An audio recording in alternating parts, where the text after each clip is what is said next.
Gema dari dunia bawah yang membeku, petunjuk pertama. Antartika. Benua es dinginnya luar biasa dan sunyi senyap yang menakjubkan. Tapi di bawah lapisan es ini ada rahasia-rahasia terpendam yang bisa mengubah sejarah. Sudah puluhan tahun, cerita-cerita tentang hal aneh dan kejadian yang tidak bisa dijelaskan beredar. Radar penembus tanah atau JPR jadi kunci kita untuk melihat menembus es. Bayangkan daratan yang lebih besar dari Eropa, hampir semuanya terkubur es. Ide tentang kota hilang yang membeku dimakan waktu kayaknya seperti cerita di film-film Hollywood. Bagaimana kalau benua paling keras di bumi ini dulu pernah jadi rumah buat peradaban yang maju? Dari sinilah perjalanan kita dimulai. Kita akan menyelami salah satu misteri modern yang paling bikin penasaran. Jadi, siap-siap ya, karena kita akan pergi ke ujung dunia buat mengungkap bisikan-bisikan dari dunia bawah yang membeku. Tahun 2002. Lokasinya, Queen Maud Land, Antartika. Satu kru televisi dari California bekerja sama dengan peneliti menyelidiki sesuatu yang aneh di bawah es. Ada kabar yang bilang kalau ada bangunan besar sekali, mungkin kompleks kuno atau kota.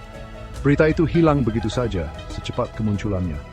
Katanya kru televisi itu menghilang, dan rekaman mereka tidak pernah dilihat orang. Keheningan yang tiba-tiba ini bikin orang jadi banyak menduga-duga. Kenapa penemuan sebesar itu ditutup-tutupi? Karena tidak ada bukti yang jelas, jadi susah membedakan mana yang fakta, mana yang cuma cerita. Entah itu penemuan sungguhan yang ditutup-tutupi, atau cuma cerita karangan saja, kisah ini bikin kita jadi penasaran sama petunjuk-petunjuk baru yang muncul dari es. Selain bisik-bisik soal ekspedisi yang hilang, ada bukti yang lebih nyata dari satelit dan sistem radar canggih. Gambar dari satelit menangkap bentuk-bentuk aneh di bawah es.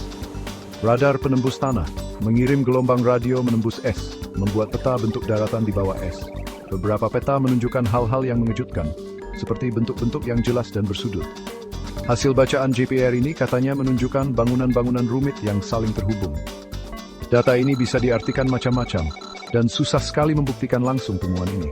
Mengebor menembus es setebal berkilo-kilometer itu pekerjaan yang sangat besar. Untuk sekarang, kita cuma bisa mengandalkan gema-gema dari kedalaman ini, mencoba menyusun cerita yang masuk akal. Hasil pindaian menunjukkan kalau dunia di bawah es Antartika itu jauh lebih rumit daripada sekadar batuan dasar yang rata. Pertanyaannya,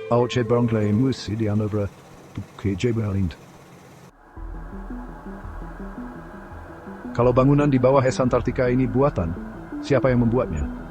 Ada satu teori yang bilang ini buatan peradaban manusia kuno yang sangat maju. Bukti geologi menunjukkan jutaan tahun lalu Antartika punya iklim yang sedang, tidak sedingin sekarang. Bagaimana kalau dulu ada budaya canggih di sana, lalu musnah, atau terpaksa pergi waktu benua itu mulai membeku? Pemikiran ini nyambung ke teori-teori lain tentang peradaban hilang sebelum Mesir kuno atau Sumeria. Mungkinkah Antartika ini potongan teka-teki yang hilang itu? Membangun sesuatu sebesar itu butuh organisasi dan keahlian teknik yang hebat. Lalu ada juga teori-teori yang kayak cerita fiksi ilmiah. Bagaimana kalau yang membangun bukan manusia sama sekali? Mungkinkah itu markas peradaban alien? Entah itu manusia kuno,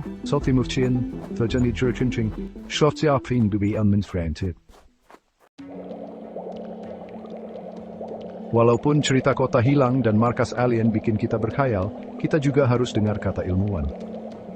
Banyak ahli geologi dan ahli es kasih penjelasan yang lebih biasa buat bentuk-bentuk aneh di bawah es itu. Aktivitas gunung berapi di bawah lapisan es bisa bikin bentuk-bentuk yang mirip bangunan buatan. Pergerakan lapisan es bisa membentuk batuan dasar dengan cara yang mengejutkan. Para ilmuwan bilang banyak hal aneh itu mungkin cuma pareidolia, di mana otak kita melihat pola yang sebenarnya tidak ada. Para ilmuwan masih ragu sama cerita-cerita soal kota kuno di bawah es.